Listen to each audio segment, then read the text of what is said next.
আজকে আপনাদের নিয়ে আসলাম আরেকটি ঔষধি উদ্ভিদ, একটি লতা গাছ, যেটাকে আমরা সবাই সচরাচর চিনে থাকি। আমাদেরই বাড়ির ঝোপঝাপ, বাড়ির আশেপাশে এটা হয়ে থাকে। আপনারা যদি এটার কার্যকারিতা জানেন তবে এটাকে আর আপনারা ঝোপঝাপে ফেলে থাকতে দিবেন না। তো আজকে আসছি আপনাদেরকে এই পাতাটার সাথে পরিচয় করে দিতে। এই সেই পাতা, এটাকে আমরা তেলাকুচ পাতা বলি। এটার একটি ফলও হয়। ফলটি প্রথমত সবুজ হয়, পরবর্তীতে ফলটা পেকে লাল হয়।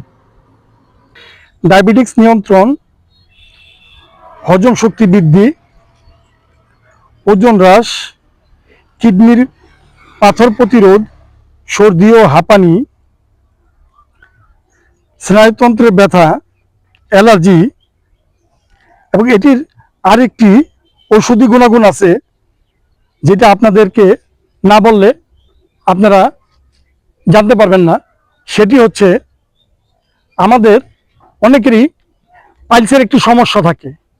এই পাইলসের রোগ থেকে এই গাছের পাতাটি যদি আপনি 1 সপ্তাহ থেকে 10 দিন লবণ দিয়ে সিদ্ধ করে খেতে পারেন, তাহলে আল্লাহর রহমতে ইনশাল্লাহ আপনাদের পাইলসের অসুখ থেকে আল্লাহ আপনাদের মাফ করবে।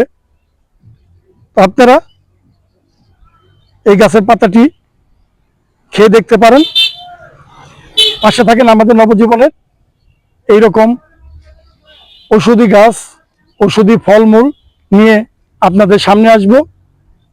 আপনারা লাইক, ফলো এবং সাবস্ক্রাইব করবেন। ধন্যবাদ।